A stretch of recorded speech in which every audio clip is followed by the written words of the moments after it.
बड़ी प्रोफेशनल लग रही हूँ ना। हाँ कोई बात नहीं, ऐसा लग रहा है जैसे मैं पॉडकास्ट स्टार्ट करने वाली हूँ। नहीं, मैं अपना ही इंटरव्यू दे रही हूँ, अपना ही। ठीक है, करते हैं। Okay let's start.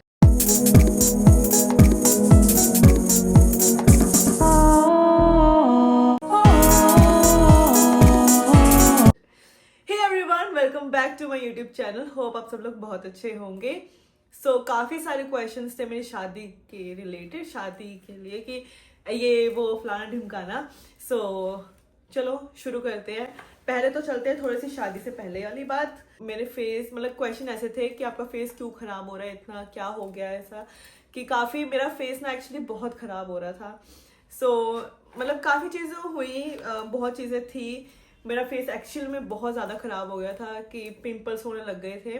अब काफ़ी कम हो गए, डार्क स्पॉट्स रह गए हैं, 2-3 हैं पिंपल, वो आते हैं कभी कभी। आप लोगों को तो पता है कि मैं बीच में चंडीगढ़ शिफ्ट हुई थी फॉर माई इंटर्नशिप। वहां पे ऐसा कि मैंने डाइट का बिल्कुल भी ध्यान नहीं दिया। 8 to 8 मेरा इंटर्नशिप का टाइम था और मतलब पूरे 2 महीने लगातार चला, कोई छुट्टी भी नहीं थी बीच में। बहुत ही ज़्यादा अजीब स्केड्यूल था। और उसके बीच में मैंने ना वहीं से ब्लड डोनेट भी कर दिया। मतलब किसी को जरूरत थी तो मैंने ब्लड डोनेशन के लिए भी मैं चले गई, और मेरा बहुत सपना था ब्लड डोनेट करने का, तो मैंने कर दिया बिना कोई मतलब ऐसे कि अच्छी डाइट लेने के बाद भी नहीं, मतलब कर दिया बस मैंने। और उसके बाद भी अपनी प्रॉपर डाइट नहीं रखी, तो उसकी वजह से मेरा एकदम से वेट लूज हुआ। उसी की वजह से पूरा फेस पे इफेक्ट आने लग गया। वेट लूज हुआ तो अपना गट भी बिल्कुल ही हेल्दी नहीं रहता, तो उसकी वजह से पिंपल्स होने लगे। तो यस, अब मैं कुछ प्रोडक्ट्स यूज कर रही हूँ, तो उनसे काफी ज्यादा अच्छा इफेक्ट आया है। और आप देख सकते हो कि अभी काफी मतलब मेकअप किया हुआ है, बट पहले जब मैं मेकअप करी थी तो पिंपल अलग ही दिखाई दे रहे थे।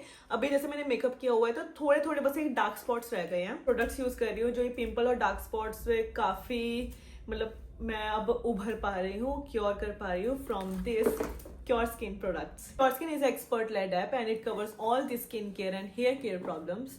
It is available on both Android and iOS. और आप इसे Play Store या App Store से डाउनलोड कर सकते हैं। मैंने भी इस ऐप को डाउनलोड किया और इसमें जो भी क्राइटेरिया थे वो मैंने फिल किए, और इनके कुछ क्वेश्चंस के आंसर भी देने पड़ते हैं। जो भी स्किन रिलेटेड प्रॉब्लम्स थी, जैसे मेरी स्किन रिलेटेड थी, अगर आपको हेयर रिलेटेड है तो वो लोग क्वेश्चंस पूछते हैं, उनके आंसर देने पड़ते हैं। And the coolest thing is this app has AI face detection. आपकी पिक्चर क्लिक करके ये आपको बताता है कि आपके फेस में क्या क्या इश्यूज हैं। जैसे मैंने क्लिक की और इन्होंने बताया कि डार्क स्पॉट्स एंड पिंपल्स के रिलेटेड क्या क्या इश्यूज हैं, और उसके बाद भी 1-2 क्वेश्चंस इन्होंने और पूछे। And that is done with in a few minutes. I got my personalised skin care routine kit which is provided by the dermatologist. ये सर्टिफाइड भी है और ट्रस्टवर्दी भी है। Also Cure Skin app provide services like dermatologist consultations, diet tips and how to use the app. And the best part is this kit cost me ₹1,500 with no delivery charges.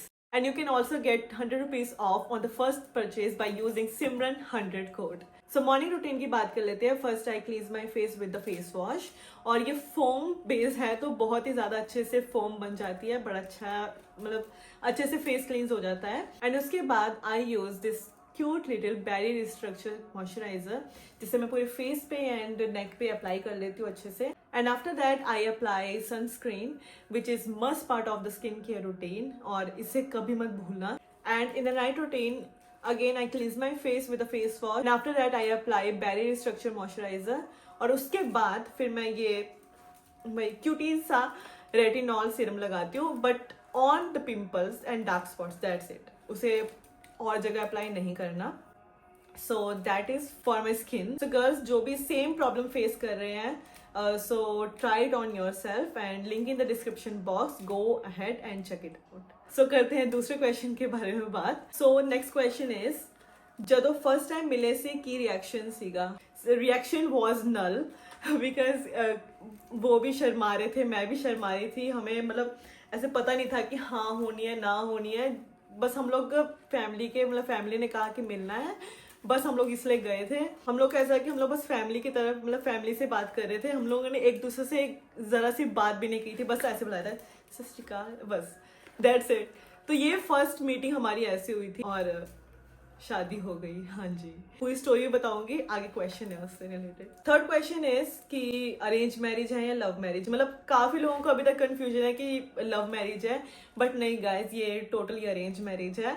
और family ने करवाई है। हम लोगों ने एक दूसरे को पहले कभी भी नहीं देखा, बस फर्स्ट मीटिंग हमारी 13 मार्च 2024 को हुई थी, वहीं पे देखा दिखाई हुई और फिर हमें टाइम दिया गया, बात करके देख लो। So it's totally arranged marriage. Next question is how many members in your family? So we are totally 5, मतलब मेरे को ऐड करने के बाद 5 हो गए हैं। So ये लोग मम्मी, डैडी और गैरी, और गैरी के छोटे भाई हैं स्टैनी, मतलब मुझसे बड़े हैं तो, पर मेरे देवर लगे। सो 4 जने, और फिर मेरे आने के बाद 5 जने हो गए हम लोग। So next question is what's the age difference between you guys? So मेरे और गैरी में 5 years का गैप है, हाँ 4.5-5 साल का गैप है। I am 24 and he is 29। But मैंने कभी एक्सपेक्ट नहीं किया था कि अगर जब मेरी शादी होगी किसी से तो 5 साल का गैप आएगा, लेकिन मुझे ये था कि एज मेट ही हो या फिर 1-2 साल का गैप होगा। But yes, it's 5 years age gap between us. But ये एज गैप भी सही है, बंदा मैच्योर है, that's what matter. So what's your marriage story? Marriage story तो ये है कि मैरिज स्टोरी ऐसे कुछ है नहीं, बस हाँ ये है कि अरेंज मैरिज है, बट हमारी फैमिली एक दूसरे को बहुत टाइम से जानती है, मतलब बहुत टाइम से जानती है कि रिश्तेदारी है दूर दूर की। सो बट मैं और गैरी एक दूसरे को नहीं जानते, ना कभी मिले। मैं इनकी मम्मा डैडी से मिली थी पहले, कभी प्रोग्राम में मिल हो जाता था। सो मैरिज स्टोरी ऐसे है कि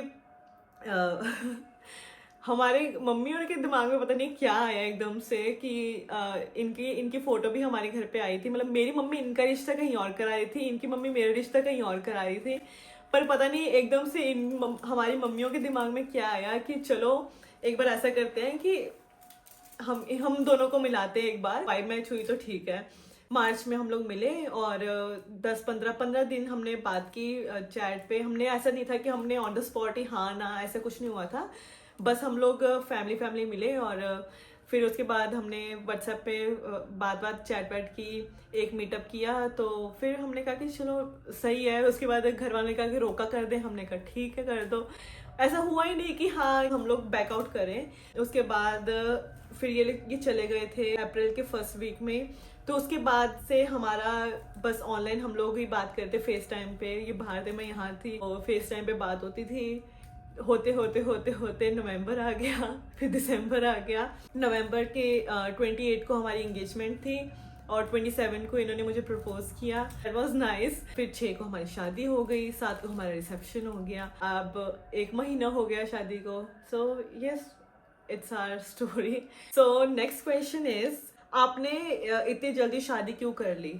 ओके, सो ये क्वेश्चन है कि आपने जल्दी शादी क्यों कर ली। एक्चुअली हमारे पंजाब में एक ट्रेंड है या क्या है, आई डोंट नो, कि मुझे तो इतना नहीं था जल्दी। मुझे ये था कि मैं 26-27 में करवाऊंगी। यहाँ पे मैंने देखा है कि लड़कियां 20, 21, 22 मतलब कि साल में जो भी ऐसे हैं करवा लेते हैं, और मैं 24 की हो गई तो सब मुझे ना बुढ़ी समझने लग गए। कि ऊपर से जो भी आता था सब रिश्ता पूछते थे कि क्या, तो वो है ना एक बन गया कि हाँ कि मतलब हो गई है मेरी शादी की उम्र वैसे।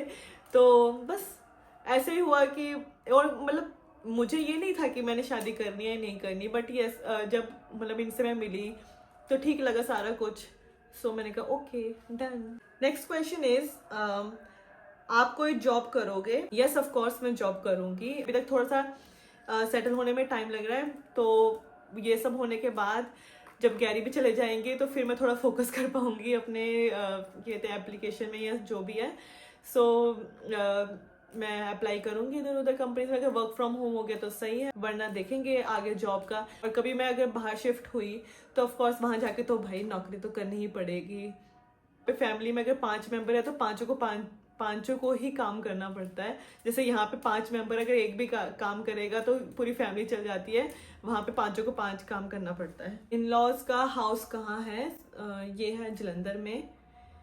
और डेली व्लॉग किया करो। सो गाइज डेली व्लॉग का मैं आपको बता दूं, डेली व्लॉग नहीं कर पाऊंगी क्योंकि daily I am not a daily vlogger. मैं पहले भी डेली व्लॉग्स नहीं करती थी और अभी भी मैं नहीं डेली व्लॉग कर पाऊंगी। हाँ कभी कभी हम लोग कहीं पे अगर जाए, हमें कुछ ऐसे टॉपिक मिलता है वीडियोस बनाने का, तो of course I will do that. But daily vlog please मत एक्सपेक्ट करो, क्योंकि मेरे पास नहीं है ऐसा कोई कंटेंट कि मैं रोज शूट करूँ, रोज व्लॉग बनाऊँ। हमारी फैमिली मतलब मेरी फैमिली अभी तक नहीं है इतनी यूज टू वीडियोज से या व्लॉग से। सो मैं ऐसे नहीं, मैं सबके सामने ऐसे कैमरे में कि हाँ उठ गए, ये सो गए या जो भी है। सो मैं पहले भी नहीं करती थी डेली व्लॉग, तो इसलिए मैं अभी भी नहीं करूँगी। ओके, सो ये है how you decide about your partner arrange marriage, what are the things which we should see in a future partner. मैंने तो एक दो चीज़ें देखी थी कि मतलब मुझे ऐसा था कि 5'10" 5'11" का लड़का होना चाहिए, गुड लुकिंग होना चाहिए और मेरी फैमिली के साथ इन्वॉल्व रहे और सेटल्ड हो। ये 3-4 चीज़ें, 4-5 चीज़ें होती हैं और नेचर का भी अच्छा हो। तो और ये चीज़ें थैंक गॉड टचवुड मुझे मिली हैं। तो मैंने एक ही चीज़ नोट की कि ये मेरी फैमिली के साथ बात कर रहे हैं, चाहे चलो मेरे से नहीं कर रहे हैं वो अलग बात हो जाती है, क्योंकि फैमिली बैठी होती है और फर्स्ट टाइम मिले होते हैं, अब हम 1-to-1 टॉक नहीं कर सकते, है ना। वो मेरी फैमिली के साथ अच्छे से बात कर रहे थे, इन्वॉल्व हो रहे थे, ऐसा नहीं था कि बस ऐसे बैठे हुए हैं। सो मैं वो चीज़ नहीं था कि कोई अगर मतलब मैं चाहती हूँ कि हाँ जो मेरा पार्टनर हो, चाहती थी कि हाँ जो मेरा पार्टनर हो वो अच्छे से बात करे, सबके स्टैंड आउट हो और अच्छे से बात करे सबके साथ। सो मैंने वो चीज़ देखी, तो इसलिए फिर मैंने कहा कि ठीक है मैं आगे कंटिन्यू करूँगी बात करना। सो यस, तो मतलब मैंने ये चीज़ देखी। बाकी सबकी अपनी अपनी पर्सनल चॉइसेस होती हैं, तो मेरी ये थी मेन। और बाकी तो पर्सनालिटी भी अच्छी है, हाइट भी अच्छी है, सो गुड लुकिंग, सो ठीक है। अरेंज मैरिज इज गुड और लव मैरिज? हाँ वैसे मेरा शुरू से ये मन था कि मैं लव मैरिज ही करूँगी, बट यस क्योंकि मेरी फैमिली को कोई इशू नहीं है लव मैरिज और अरेंज मैरिज। मतलब अरेंज मैरिज तो चलो सबकी फैमिली करवाई देती है, बट मतलब मेरी फैमिली को लव मैरिज से कोई इशू नहीं है। ऑफकोर्स खुशी दी का भी हुआ, खुशी दी का तो inter caste, inter religion, inter सारा कुछ हुआ है ना, इंटर स्टेट। तो मेरे से उनको कोई दिक्कत नहीं थी कि हाँ कि अगर लव मैरिज करनी, उन्होंने काफ़ी बार पूछा भी, बट मेरे पास नहीं था कोई, हमसे कोई नहीं प्यार कर रहा था, ठीक है। तो इसलिए मैंने भी लास्ट में आते आते हाथ खड़े कर दिए। मैंने कहा कि अब चलो घर वाले ढूंढेंगे या जो भी है। आई थिंक कि मैंने काफ़ी सोच लिया कि हाँ कि मैंने लव मैरिज करनी है या ऐसा कुछ है, तो शायद इसलिए मेरी अरेंज मैरिज हुई। तो गाइज आप लोग अगर आपने लव मैरिज करनी है ना, तो आप ये सोचो कि हाँ भाई मेरी अरेंज मैरिज हो जाए, तो क्या पता उल्टा हो जाए कि आपकी फिर लव मैरिज ही होगी। ऐसे होता है जिनकी फैमिली मानने वाली होती है ना कि हाँ ठीक है कि हम लव मैरिज के लिए तैयार हैं, उनके पास कोई नहीं होता लव मैरिज करने को। उनके बच्चों के पास कोई नहीं होता लव मैरिज करने को।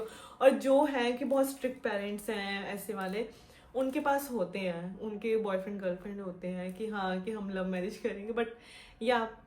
बट अरेंज मैरिज मेरे लिए तो गुड है, अच्छी है। और आज लोहड़ी है, तो सारे लोहड़ी दिया लाख लाख बधाइयाँ। इसलिए मैं रेडी शेडी हुई हूँ क्योंकि आज हमारी फर्स्ट लोहड़ी है, मतलब मेरी फर्स्ट लोहड़ी है आफ्टर मैरिज।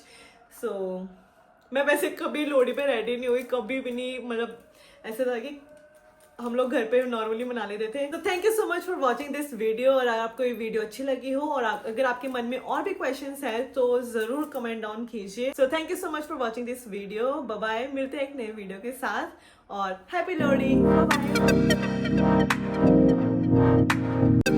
बाय।